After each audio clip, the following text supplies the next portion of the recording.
Hey guys, welcome to the Night Owl podcast. It's been entirely too long since I recorded one of these episodes. At least it feels that way. And we are now in the season. It's my favorite time of year, my favorite season, and most of all, my favorite holiday.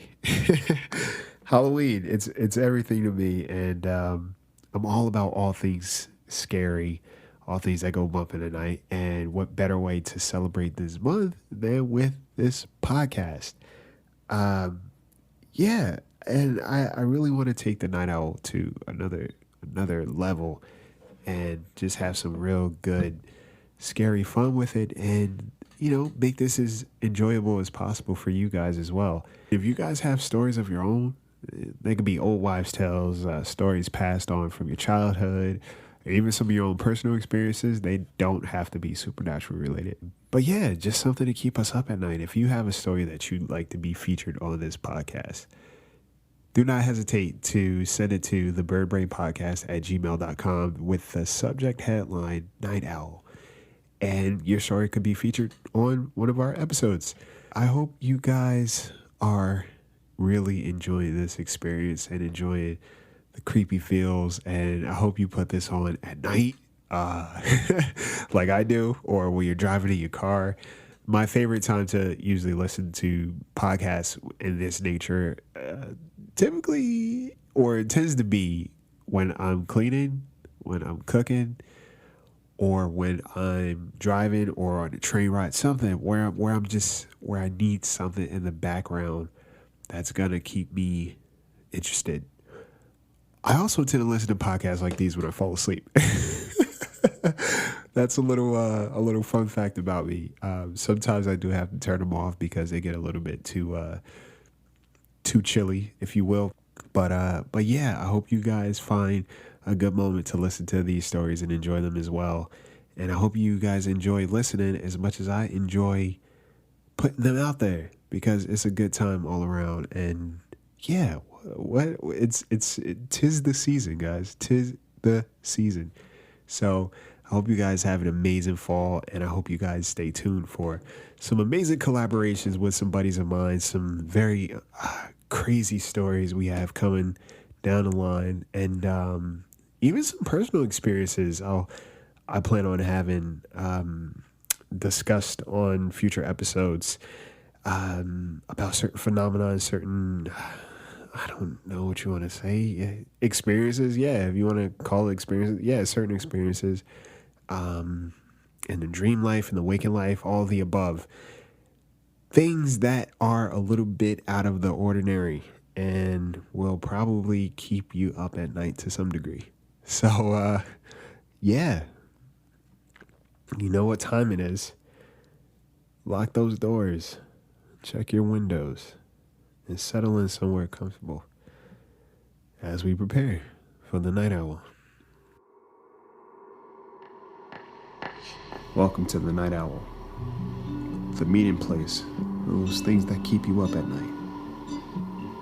Content may contain graphic language and disturbing scenarios that I can assure you are not for the faint of heart, so listeners' discretion is advised.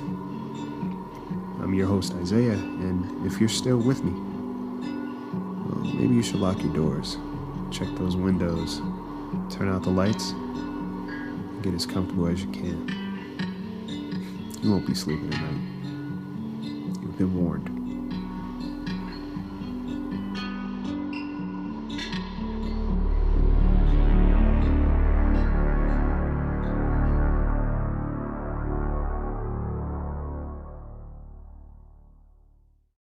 Tonight, all of our stories feature those cautionary tales, and no matter how old you get, there's still certain stories that make the hair stand up on the back of your neck. Tonight will be no different. Our first story is called Just Checking. You hear those cautionary tales all the time growing up about not opening the door for anyone other than your family or police, etc. And as a kid, you're petrified of even looking at a door. I mean, at least I was. As you grow up, though, I guess that part of caution kind of dissipates, and most of us don't think twice about opening the door for someone in uniform, right? Periodically, we'd have someone come and check the meters. That was a thing. I mean, typically they knew where it was. I found this time around kind of odd. There was a ring at my doorbell.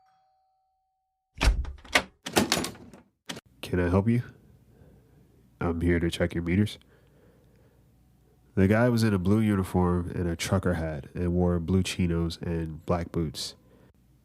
No other real equipment I noticed other than a pair of latex gloves and zip ties. Anyways, I didn't think much of it. At this point, I was an adult after all. He took a little while, but he went to the basement and he also went upstairs. I just have to check your detectors as well. Do you have an alarm system? He asked. Yeah, we do. Oh, okay. And that was that.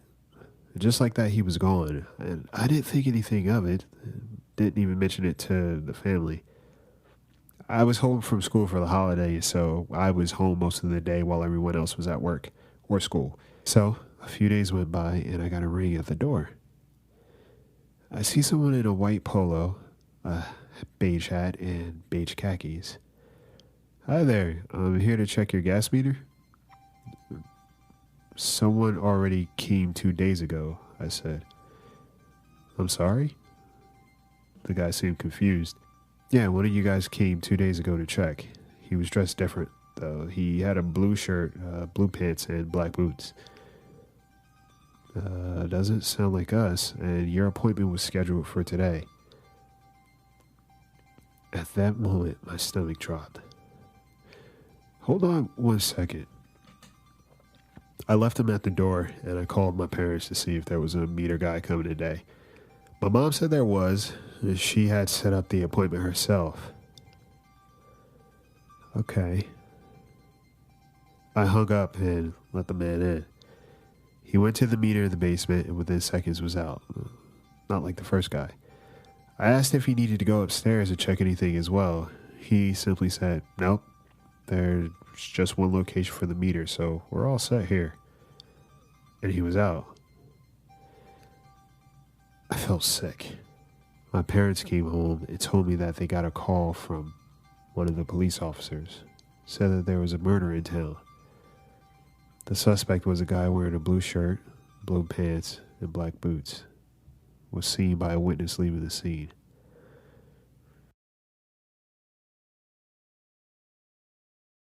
Social media and social apps, everything is on an app nowadays, and it's really hard to tell who someone really is, even when you're staring them face to face. In our next story, we talk about the dating scene and how things may not be quite what they seem at first. And how sometimes you're really lucky to be walking away alive. Date night. My roommate was a bit of a serial dater. Dated multiple people at once, and he wasn't really picky either. Guys, girls, whatever. I think part of him was more entertained by it more than anything else. Sort of like it was a game. Me, personally, I barely have the energy for one date, let alone several, and with different people at once. But he thrived off of it, so tonight was no different. Don't get me wrong, I'm making him out to sound like a monster, but I think part of it was him trying to push past anxiety and putting himself out there more. He's a good dude otherwise. As he was getting ready, I kept hearing his phone go off with notifications.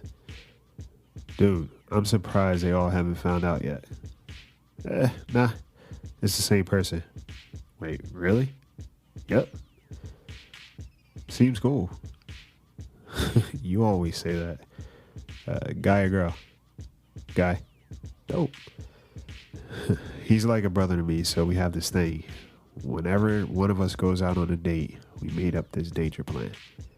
If we need out, we text 911 to the other one. But most importantly, we drop our location so the other knows where we last were. All right, man. I'm out of here. Cool, man. Be safe. Have fun. And stay in well-lit areas. You know I like live on edge. So some time passed. I hadn't heard anything, so I assumed all things were going good. The night went on. I texted, but got nothing. other than emojis. That shit annoys me. Thumbs up and or laughing faces. It's kind of cryptic, but at one point I just left it alone. The night went on and finally he got home. He looked a little puzzled though. How'd it go? It's fucking weird, man. Wait, what? Well, first I got there and he was late. He kind of seemed in a hurry too, like he had to be somewhere else. We sat for a little and talked, and things seemed to be going pretty smooth. We were exchanging memes and jokes, and he was adamant about my phone. He said he lost his phone, which is why he was late, and asked if he could use mine to call it, or even call his buddies to see if he left it at the office or home. Finally, he said that someone found it, I guess, so he had to go. And he asked if I'd walk with him to the train, so I did. As we were waiting, this black car pulled up with tinted windows, and he hopped in. I couldn't see anyone else, but he hit me with a thanks and bye. So, why didn't you drop a pin or anything and let me know what was up, bro? I said. He had my phone. I guess he was calling people. I'm sorry. That's weird. All of my location services was disabled, so I couldn't have told you where I was even if I wanted to. Wait, how'd you get home? I took a cab. I got quiet for a minute. Oh, man, that sounds like you were being set up. But I guess he chickened out.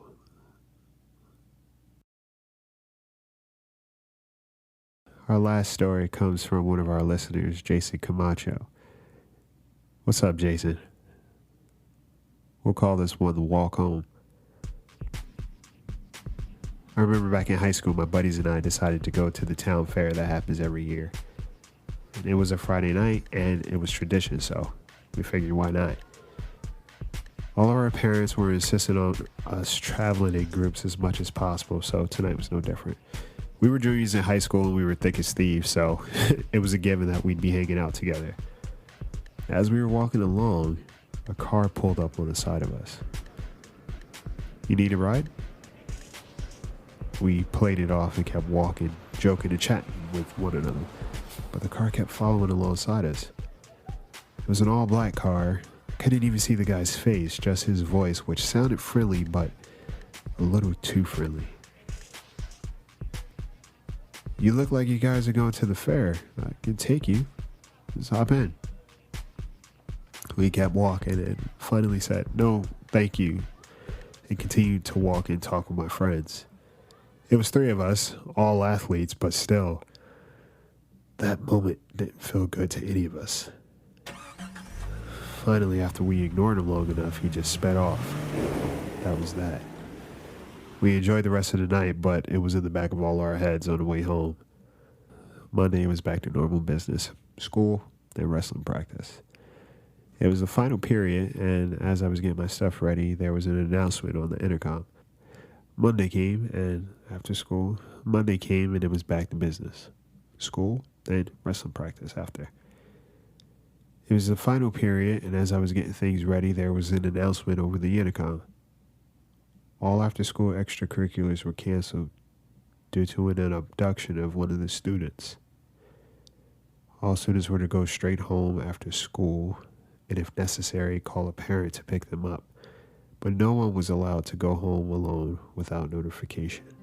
My buddies and I met after school and walked home.